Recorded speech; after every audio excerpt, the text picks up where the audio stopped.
ಗುರು ನಮಸ್ಕಾರ. ನಿಮ್ಮ right to fight channel ಜಿ ಸ್ವಾಗತ ಸುಸ್ವಾಗತ. ಈ ಎಪಿಸೋಡ್ ಕ್ರೈಮ್ ಸ್ಟೋರಿಗಳು ನಿಜವಾಗ್ಲೂ ಬೆಚ್ಚಿ ಬೀಳಿಸುತ್ತವೆ. ಬನ್ನಿ ಸ್ಟೋರಿ ಸ್ಟಾರ್ಟ್ ಮಾಡೋಣ.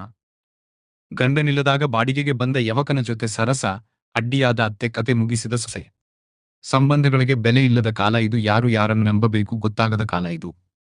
ಅಕ್ರಮ ಸಂಬಂಧಗಳು ಅಂತ್ಯಗೊಂಡಿದ್ದು ಬಹುತೇಕ ಹತ್ಯೆಯಲ್ಲಿ. ಗಂಡ, ಹೆಂಡತಿ, ಅತ್ತೆ, ಪೋಷಕರು, ರಕ್ತ ಸಂಬಂಧಿಗಳು, ಹೀಗೆ ಅಕ್ರಮ ಸಂಬಂಧಕ್ಕೆ ಹಲವರು ಬಲಿಯಾಗಿದ್ದಾರೆ. ಹೀಗೆ ಇದೀಗ ಅತ್ಯಂತ ಕ್ರೂರ ಘಟನೆಯೊಂದು ನಡೆದಿದೆ. 3 ಮಕ್ಕಳ ಜೊತೆಗಿನ ಸುಂದರ ಸಂಸಾರ. ಮಕ್ಕಳ ಜವಾಬ್ದಾರಿ, ಉತ್ತಮ ಜೀವನಕ್ಕಾಗಿ ಪತಿ ಹಗಲಿರುಳು ಕೆಲಸ ಮಾಡುತ್ತಿದ್ದ. ಹೀಗಾಗಿ ಪ್ರತಿದಿನ ಮನೆಗೆ ಬರಲು ಸಾಧ್ಯವಾಗುತ್ತಿರಲಿಲ್ಲ. 2 ಮಹಡಿಯ ಮನೆಯಲ್ಲಿ 1 ಮಹಡಿ ಬಾಡಿಗೆಗೂ ನೀಡಲಾಗಿತ್ತು. ಪತಿ ಇಲ್ಲದಾಗ ಬಾಡಿಗೆ ಮನೆ ಯುವಕನ ಜೊತೆಗೆ ಈಕೆ ಸರಸ ಶುರು ಮಾಡಿದ್ದಾಳೆ. ಪ್ರತಿದಿನ ಯುವಕನ ಜೊತೆ ಮಂಚದಾಟ ಸಾಮಾನ್ಯವಾಗಿತ್ತು. ಇದು ಅರಿತ ಗಂಡನ ತಾಯಿ ಇವರ ಅಕ್ರಮ ಸಂಬಂಧವನ್ನು ಮಾತುಕತೆ ಮೂಲಕ ಬಗೆಹರಿಸಿ ಮಗ ಸಂಸಾರ ಸರಿದಾರಿಗೆ ತರಲು ಮುಂದಾಗಿದ್ದಾರೆ. ಅತ್ತೆಗೆ ಗೊತ್ತಾಗಿದ್ದೇ ತಡ. ಆಕೆಯ ಕಥೆಯನ್ನೇ ಸೊಸೆ ಹಾಗೂ ಆಕೆಯ ಲವರ್ ಮುಗಿಸಿದ ಘಟನೆ ಉತ್ತರ ಪ್ರದೇಶದ ಲಖನೌದಲ್ಲಿ ನಡೆದಿದೆ. ಬಾಡಿಗೆ ಬಂದ ಯುವಕನ ಜೊತೆ ಅಕ್ರಮ ಸಂಬಂಧ. ತ್ರಿದೇಶ್ ಹಾಗೂ ರಂಜನಾ ದಂಪತಿಗೆ 3 ಮಕ್ಕಳಿದ್ದಾರೆ. ಇವರ ಜೊತೆ ತ್ರಿದೇಶ್ ತಾಯಿ 69 ವರ್ಷದ ನಿರ್ಮಲಾ ದೇವಿ ಕೂಡ ವಾಸವಾಗಿದ್ದರು. ಲಖನೌದಲ್ಲಿ 2 ಮಹಡಿಯ ಮನೆ ಇದೆ. ನೆಲ ಮಹಡಿಯಲ್ಲಿ ಈ ಕುಟುಂಬ ವಾಸವಾಗಿದ್ದರೆ ಮೇಲಿನ ಮಹಡಿಯನ್ನು ಬಾಡಿಗೆ ನೀಡಲಾಗಿತ್ತು.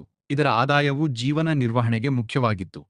ತ್ರಿದೇಶ್ ಕೆಲಸದ ನಿಮಿತ್ತ ಪ್ರತಿದಿನ ಮನೆಗೆ ಮರಳು ಸಾಧ್ಯವಾಗುತ್ತಿರಲಿಲ್ಲ. ಇದನ್ನೇ ಬಂಡವಾಳ ಮಾಡಿಕೊಂಡ ತ್ರಿದೇಶ್ ಪತ್ನಿ ರಂಜನಾ ಬಾಡಿಗೆಗೆ ಬಂದ ಯುವಕನ ಜೊತೆ ಅಕ್ರಮ ಸಂಬಂಧ ಇಟ್ಟುಕೊಂಡಿದ್ದಾಳೆ. ತನಗಿಂತ ಹಲವು ವರ್ಷಗಳ ಕಿರಿಯ ಯುವಕನೊಂದಿಗೆ ಅಕ್ರಮ ಸಂಬಂಧ ತೀವ್ರಗೊಂಡಿದೆ. ಪ್ರತಿದಿನ ಯುವಕನ ಜೊತೆ ಸರಸ. ಕೆಲಸದ ಕಾರಣ ಬೇಗನೆಯಿಂದ ತೆರಳುತ್ತಿದ್ದರು. ಹಲವು ಬಾರಿ ವಾರಕ್ಕೊಮ್ಮೆ ಮನೆಗೆ ಬರುತ್ತಿದ್ದರು. ಇದೇ ಸಮಯದಲ್ಲಿ ಬಾಡಿಗೆ ಮನೆಯಲ್ಲಿದ್ದ ರಾಜನ್ ಅನ್ನೋ ಯುವಕನ ಜೊತೆ ಸರಸದಲ್ಲಿ ತೊಡಗಿದ್ದಾಳೆ. ಮಕ್ಕಳು ಶಾಲೆಗೆ ಹೋದ ಬಳಿಕ ರಂಜನಾ ನೇರವಾಗಿ ಬಾಡಿಗೆ ನೀಡಿದ್ದ ಮನೆಗೆ ತೆರಳಿ ಯುವಕನ ಜೊತೆ ಮಲಗುತ್ತಿದ್ದಳು. ಪ್ರತಿದಿನ ಮುಂದುವರಿದಿತ್ತು. ಈ ವಿಚಾರ ಅತ್ತೆ ನಿರ್ಮಲಾ ದೇವಿಗೆ ಗೊತ್ತಾಗಿದೆ. ಮಗನ ವೈವಾಹಿಕ ಜೀವನ, ಮಕ್ಕಳು ಎಲ್ಲವನ್ನೂ ಯೋಚನೆ ಮಾಡಿದ ನಿರ್ಮಲಾ ದೇವಿ ಮಾತುಕತೆ ಮೂಲಕ ಸಮಸ್ಯೆ ಪರಿಹಾರಕ್ಕೆ ಮುಂದಾಗಿದ್ದಾಳೆ. ತ್ರಿದೇಶ್ಗೆ ಈ ಕುರಿತು ಕೆಲ ಸೂಚನೆಗಳು ಸಿಕ್ಕಿತ್ತು. ನಿರ್ಮಲಾ ದೇವಿ ತಿಳಿ ಹೇಳಲು ಮುಂದಾಗಿದ್ದೇ ತಡ. ಸೊಸೆ ಹಾಗೂ ಆಕೆಯ ಅಕ್ರಮ ಸಂಬಂಧದ ಲವರ್ ಇಬ್ಬರು ಅತ್ತೆಯನ್ನೇ ಮುಗಿಸಿದ್ದಾರೆ. ಕೈಕಾಲು ಕಟ್ಟಿ ಉಸಿರುಗಟ್ಟಿಸಿ ನಿರ್ಮಲಾ ದೇವಿಯನ್ನು ಹತ್ಯೆ ಮಾಡಿದ್ದಾರೆ. ಪರೀಕ್ಷೆ ಮುಗಿಸಿ ಬೇಗನೆ ಮನೆಗೆ ಬಂದಾಗ ಅಜ್ಜಿ ಕೈಕಾಲು ಕಟ್ಟಿ ಮನೆ ಕೋಣೆಯೊಳಗೆ ಬಿದ್ದಿರುವುದು ಗಮನಿಸಿ ಆತಂಕಗೊಂಡಿದ್ದಾರೆ. ತಕ್ಷಣವೇ ತಂದೆಗೆ ಕರೆ ಮಾಡಿ ಮಾಹಿತಿ ನೀಡಿದ್ದಾನೆ. ತ್ರಿದೇಶ್ ಪೊಲೀಸರಿಗೆ ಮಾಹಿತಿ ನೀಡಿ ಮನೆಯತ್ತ ಧಾವಿಸಿದ್ದಾರೆ. ಪೊಲೀಸರು ಆಗಮಿಸಿದ್ದಾರೆ. ತನ್ನ ಪತ್ನಿ ಹಾಗೂ ಮೇಲಿನ ಬಾಡಿಗೆ ಮನೆಯತ್ತ ಸೇರಿ ನನ್ನ ತಾಯಿಯನ್ನು ಹತ್ಯೆ ಮಾಡಿದ್ದಾರೆ. ಅಕ್ರಮ ಸಂಬಂಧಕ್ಕೆ ಅಡ್ಡಿಯಾದ ತಾಯಿಯನ್ನು ಹತ್ಯೆ ಮಾಡಿದ್ದಾರೆ ಎಂದು ದೂರು ನೀಡಿದ್ದಾರೆ. ದೂರಿನ ಬೆನ್ನಲ್ಲೇ ಪೊಲೀಸರು ಇಬ್ಬರನ್ನು ಅರೆಸ್ಟ್ ಮಾಡಿದಾಗ ಇವರ ಅಕ್ರಮ ಸಂಬಂಧ, ಕೊಲೆ ಪ್ರಕರಣ ಹಿಂದಿನ ಕ್ರೂರ ಘಟನೆ ಬೆಳಕಿಗೆ ಬಂದಿದೆ. ಅತ್ತೆಗೆ ಚಿತ್ರಹಿಂಸೆ ನೀಡಿ ಹತ್ಯೆ ಮಾಡಿರುವುದು ಬಯಲಾಗಿದೆ. ಅತ್ತೆ ಕೈಕಾಲು ಕಟ್ಟಿ ಹಾಕಿ ಬಾಯಿಗೆ ಬಟ್ಟೆ ತುರುಕಿದ್ದಾರೆ. ಬಳಿಕ ಅತ್ತೆ ಮುಂದೆ ರೊಮ್ಯಾನ್ಸ್ ಮಾಡಿದ್ದಾರೆ. ಹಿಂಸೆ ನೀಡಿ ಅತ್ತೆಯನ್ನು ಹತ್ಯೆ ಮಾಡಿದ ಸೊಸೆ ಹಾಗೂ ಆಕೆಯ ಲವರ್ ಜೈಲು ಸೇರಿದ್ದಾರೆ. ಇನ್ನು ನೆಕ್ಸ್ಟ್ ಸ್ಟೋರಿ ನೋಡೋಣ ಬನ್ನಿ. ನಾವು ಒಂದೇ ಧರ್ಮದವರು. ನನ್ ಜೊತೆ ಸೆಕ್ಸ್ ಮಾಡು, ನಿನ್ ಕೇಸ್ ತಗೋತೀನಿ. ಅತ್ಯಾಚಾರ ಸಂತ್ರಸ್ತೆಗೆ ಪೊಲೀಸಪ್ಪ ಡಿಮ್ಯಾಂಡ್. ಅತ್ಯಾಚಾರ ದೂರು ನೀಡಬಂದ ಸಂತ್ರಸ್ತೆಯನ್ನೇ ಪೊಲೀಸ್ ಪೇದೆಯೋರ್ವ ಲೈಂಗಿಕ ದೌರ್ಜನ್ಯಕ್ಕೆ ಬಳಕೆ ಮಾಡಿಕೊಂಡ ಭೀಕರ ಘಟನೆ ಉತ್ತರ ಪ್ರದೇಶದಲ್ಲಿ ನಡೆದಿದೆ. ಉತ್ತರ ಪ್ರದೇಶದ ಅಲಿಗಢದ ಪೊಲೀಸ್ ಕಾನ್ಸ್ಟೇಬಲ್ ಒಬ್ಬ 25 ವರ್ಷದ ಅತ್ಯಾಚಾರ ಸಂತ್ರಸ್ತೆಯ ದೂರು ಸ್ವೀಕರಿಸಲು ಆಕೆಯೊಂದಿಗೆ ಲೈಂಗಿಕ ಕ್ರಿಯೆಗೆ ಬೇಡಿಕೆ ಇಟ್ಟ ದಾರುಣ ಘಟನೆ ನಡೆದಿದೆ. ಅವನೊಂದಿಗೆ ಲೈಂಗಿಕ ಸಂಬಂಧ ಹೊಂದಿದ್ದರೆ ಮಾತ್ರ ಆಕೆಯ ದೂರಿನ ಮೇಲೆ ಕ್ರಮ ಕೈಗೊಳ್ಳಲಾಗುವುದು ಎಂದು ಸಂತ್ರಸ್ತೆಗೆ ಹೇಳಿದ್ದಾನೆ. ಇದೀಗ ಯುವತಿ ನೀಡಿದ ದೂರಿನ ಆಧಾರದ ಮೇಲೆ ಆರೋಪಿ ಪೊಲೀಸ್ ಪೇದೆ ಇಮ್ರಾನ್ ಖಾನ್ ನನ್ನು ಸೇವೆಯಿಂದ ಅಮಾನತುಗೊಳಿಸಲಾಗಿದೆ. ಮಾತ್ರವಲ್ಲದೆ ಪೊಲೀಸರು ಆತನ ವಿರುದ್ಧ ಪ್ರಕರಣ ದಾಖಲಿಸಿಕೊಂಡು ತನಿಖೆ ನಡೆಸುತ್ತಿದ್ದಾರೆ. ಆಗಿದ್ದೇನು ಅಲಿಗಢದ ಕ್ವಾರ್ಸಿ ಪೊಲೀಸ್ ಠಾಣೆಯಲ್ಲಿ ಈ ಘಟನೆ ನಡೆದಿದ್ದು, ಕಳೆದ ಶುಕ್ರವಾರ ಠಾಣೆಗೆ 25 ವರ್ಷದ ಮುಸ್ಲಿಂ ಯುವತಿಯೊಬ್ಬರು ಅತ್ಯಾಚಾರದ ದೂರು ನೀಡಲು ಬಂದಿದ್ದರು. ಈ ವೇಳೆ ಠಾಣೆಯಲ್ಲಿದ್ದ ಕಾನ್ಸ್ಟೇಬಲ್ ಇಮ್ರಾನ್ ಖಾನ್ ಆಕೆಯನ್ನು ಮಾತನಾಡಿಸುತ್ತಾ ಆಕೆಯ ವಿವರ ಶೇಖರಿಸಿದ್ದಾನೆ. ಬಳಿಕ ಆಕೆಯನ್ನು ಮನೆಗೆ ಕಳುಹಿಸಿಕೊಟ್ಟು ಬಳಿಕ ಮೊಬೈಲ್ ಕರೆ ಮಾಡಿದ್ದಾನೆ. ನಾವು ಒಂದೇ ಧರ್ಮದವರು, ನನ್ ಜೊತೆ ಸೇ ಮಾಡು.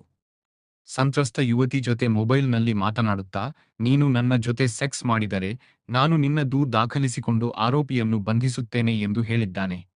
ಮಾತ್ರವಲ್ಲದೆ ನೀನು ಈಗಲೇ ನಿನ್ನ ಸೆಕ್ಸಿ ಫೋಟೋ ಕಳುಹಿಸಿದರೆ ನಾನು ನಿನಗೆ ಈದ್ಗೆ ಬಟ್ಟೆ ತರಿಸುತ್ತೇನೆ.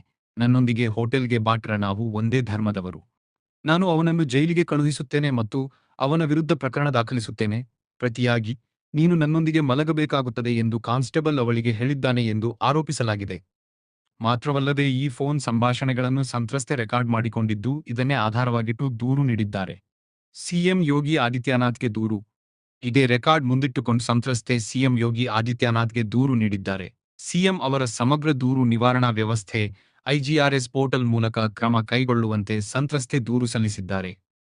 ತನ್ನ ದೂರಿನ ಮೇರೆಗೆ ಕ್ರಮ ಕೈಗೊಳ್ಳುವ ಬದಲು ಕಾನ್ಸ್ಟೇಬಲ್ ತನಗೆ ಕರೆ ಮಾಡಿ ವಿವರಗಳನ್ನು ಸಂಗ್ರಹಿಸಿ ನಂತರ ಪಠ್ಯ ಸಂದೇಶಗಳು ಮತ್ತು ಫೋನ್ ಕರೆಗಳ ಮೂಲಕ ಲೈಂಗಿಕ ಅನುಕೂಲಕ್ಕಾಗಿ ಒತ್ತಡ ಹೇರಲು ಪ್ರಾರಂಭಿಸಿದರು ಎಂದು ಅವರು ಆರೋಪಿಸಿದ್ದಾರೆ.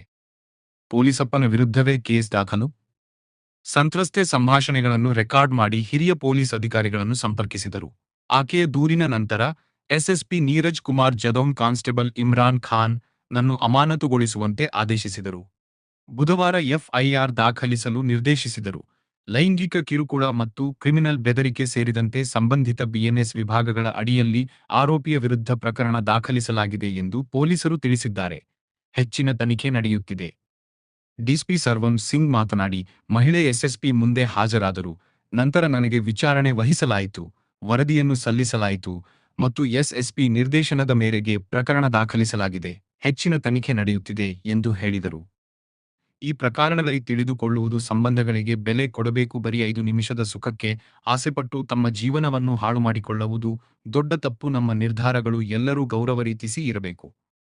ಭಯ, ಭಕ್ತಿ, ಸಂಬಂಧ, ನಂಬಿಕೆ ಈ ಅಂಶಗಳಲ್ಲೇ ನಮ್ಮ ಹಿಂದಿನ ಪೂರ್ವಜರು ಬದುಕಿ ನೆಮ್ಮದಿಯ ಜೀವನ ಕಳೆದರು. ಕಾನೂನು ಕಾಪಾಡುವವರು ಈ ರೀತಿ ಕೆಲಸಕ್ಕೆ ನಿಂತರೆ ನಮ್ಮ ನಾಗರಿಕ ಸಮಾಜದ ಗತಿ ಏನು? ಕ್ರೈಮ್ ನಿಜವಾಗ್ಲೂ ಸಮಾಜಕ್ಕೆ ಮಾರಕ. ದಯವಿಟ್ಟು ಇಂತಹ ಕೆಟ್ಟ ಕೆಲಸಗಳಿಗೆ ಪ್ರೋತ್ಸಾಹ ನೀಡುವುದು ತಪ್ಪು. ನಿಮಗೆ ಈ ವಿಡಿಯೋ ಇಷ್ಟ ಆದರೆ ಲೈಕ್ ಮಾಡಿ, ಸಬ್ಸ್ಕ್ರೈಬ್ ಮಾಡಿ.